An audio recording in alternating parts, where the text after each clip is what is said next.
어마어마한 혜택이 있어. 자, 얘한테 전체 권리금에 대해 자기가 지불한 권리금 말합니다. 필요 경비로 공제를 해줘요. 매년 2천만 원씩 필요 경비로 공제를 받을 수 있어요. 이거 엄청난 혜택이죠.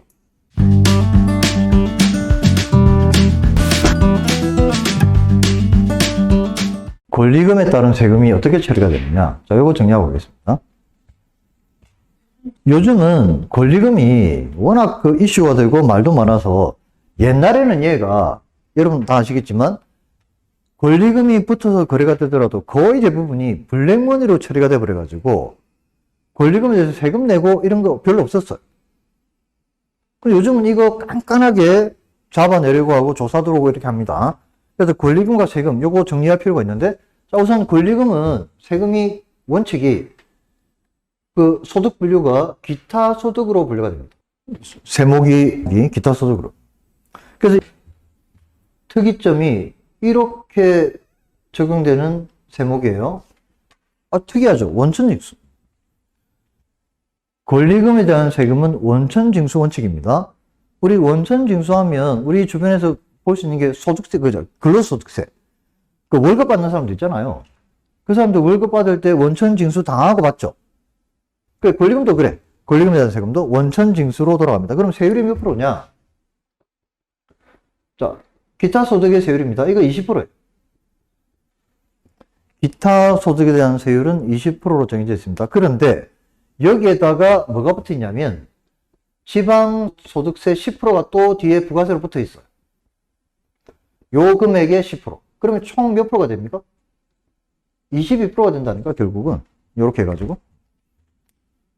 원래 본세가 20%고요. 그 20%의 10%만큼 지방소득세가 붙으니까 22%가 됩니다, 최종. 그리고 이 권리금에 대한 세금은 전체 권리금의 60%까지 필요 경비로 공제를 해줍니다. 아주 독특한 제도죠. 내가 받는 권리금 전체 금액의 60%만큼을 아예 필요 경비로 공제해줍니다. 그러면 만약에 예를 들어 권리금을 100 정도 받았다. 100만 원. 내가 받은 사람. 소득이 있는 곳에 과세가 있잖아요. 권리금 받은 사람이 세금 내는 거니까 100만 원을 받으면 여기서 일단 얼마만큼 빼준다? 60만 원 빼주는 거야, 필요 경비로. 그럼 남는 금액이 얼마? 40만 원 남죠? 여기에 대해서만 세금을 매긴다니까. 이해하시겠나요? 그럼 40만 원 곱하기 전체 세율이 얼마? 이렇게. 그럼 얼마 되겠습니까? 8만 8천 원 내면 된다, 이렇게. 그래서 우리 현장에서 일하는 분들은 가끔 권리금 세금은 얼마입니까? 이렇게 물어보면 이렇게 이야기하는 분도 있고 그냥 아예 그냥 이렇게 이야기하는 분도 있어요. 이것도 틀린 말도 아니고 이것도 틀린 말이 아니에요. 다 계산하면 이렇게 된다, 결국. 8.8%. 우리는 이렇게 기억하는 게 더 편하겠죠, 그죠? 여기 다 이렇게 해야 되니까, 어차피. 그래서 권리금은 결국 8.8%만큼 세금을 낸다라고 이해하시면 됩니다. 자, 그러면 실제 어떻게 돌아가는지 한번 볼까요? 자, 원천 징수까지 같이 묶어서 제가 설명드릴게요. 이렇게. 자, A에서 B로 거래가 이루어지면 권리금은 반대 방향으로 가죠. 얘가 얘한테 권리금 줘야 되잖아. 얘한테 가게를 처분하면. 그래서 요렇게 화살표로 제가 표시할게요. 권리금 1억이 들어갔다라고 하죠. 권리비로. 자, 그럼 이걸 세금을 우리가 정리하려면, 자, 얘는 원천징수해야 된다 그랬죠. 이 권리금이 원천징수로 이루어진다 그랬잖아요. 그 원천징수는 그러면 총 금액의 8.8%만큼이 권리금에 대한 세금이니까 원천징수라는 건 얘가 1억을 다 주면 안 되는 거죠. 세금만큼 떼놓고 주는 게 원천징수. 그래서 1억에서 8.8%만큼은 자기가 갖고 있어야 돼. 그럼 나머지 얼마를 주는 게 맞나요? 1억에 10%면 1000만 원, 1%면 100만 원. 그러니까 880만 원은 자기가 갖고 있고 8.8%? 나머지 금액을 주는 거죠. 그럼 1억에서 880만 원 빼면 얼마를 주는 게 맞나요? 9,120만 원인가요? 이건 그냥 적어 놓을게요. 원리금 1억이라고 정해 놓으면 원래 줘야 될 돈은 9,120만 원만 B가 A한테 주는 게 맞아요. 요만큼 빼고. 그럼 얘는 이걸 어떻게 해야 됩니까?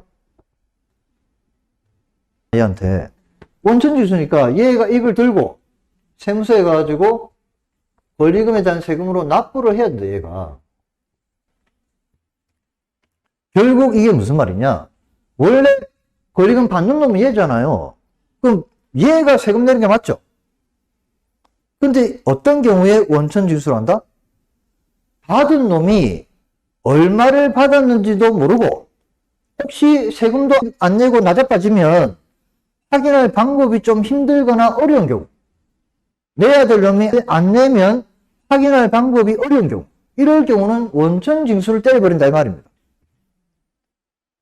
그래서 얘가 이걸 빼놓고 나머지를 주고 얘가 대신 세무서에 가서 내가 얘한테 권리금 요만큼 주면서 원천징수로 요거 떼가지고 당신한테 납부하는 겁니다라고 신고하는 거예요.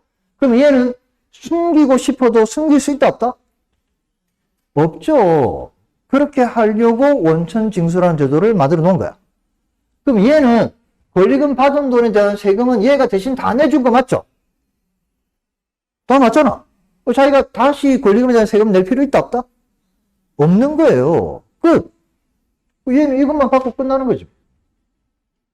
이해하시겠나요? 원래 권리금 세금은 이렇게 돌아가는 거예요. 자, 그러면 얘는 이렇게 하면 혜택이 있나요? 얘한테 들어가는 혜택이 있을까요? 자, 만약에 자기도 귀찮을 거잖아. 법이 정한 돈만큼 떼놓고 주면 얘도 반발을 할 것 같아. 아니 1억 주기로 해놓고 왜 이것만 주는 거야? 이야기할 수 있죠. 그럼 얘가 이걸 이렇고 저렇고 세금이 이렇게 억지로 설명해가지고 얘를 설득시켜서 이걸 주긴 줬어. 그럼 자기가 이걸 또 귀찮게 세무서에 들고 와서 돈 내야 되잖아요. 그럼 귀찮은 일을 왜 해? 그냥 이거 없이 그냥 1억 주면 되잖아. 얘 입장은. 어차피 주기로 한 건데. 그럼 얘가 훨씬 편하겠죠. 이런 실갱이 벌릴 필요 없고 합의 주기로 했던 돈 다 주면 얘가 편하잖아. 이렇게 한다면 이게 지 주머니에 들어오는 것도 아니고 이거 어차피 세무서가 내야 되는데 그럼 얘가 이렇게 하게 되면 얘한테도 뭔가 득이 있어야 되잖아요. 자기한테 뭐 돌아오는 게 있어야 자기도 귀찮지만 이걸 하겠지. 그러면 권리금 1억 준 양수인이죠. 얘는 이런 절차를 거치면 어떤 혜택을 볼까요? 혜택이 있나요? 어마어마한 혜택이 있어. 자, 얘한테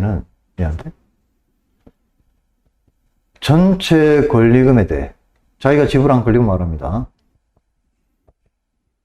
5년간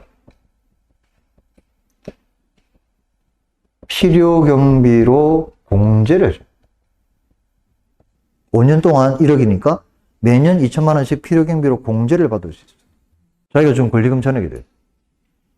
이 사업하시는 분 아시겠지만 이거 엄청난 혜택이죠. 매년 2천만 원씩 경비로 공제를 받는다니까. 그래서 권리금에 대한 세금은 이렇게 돌아갑니다. 근데 현장에서 이렇게 한다 그러면 얘들이 잘 안 받아들입니다, 아직. 1억 주기로 했는데 왜 이것만 줘, 이렇게. 근데 얘가 법인이면 군말 없이 다 받아요. 법인이면 다 이렇게 처리합니다. 근데 개인 사업자는 이렇게 하자 그러면 지금도 반발하는 사람이 많아요.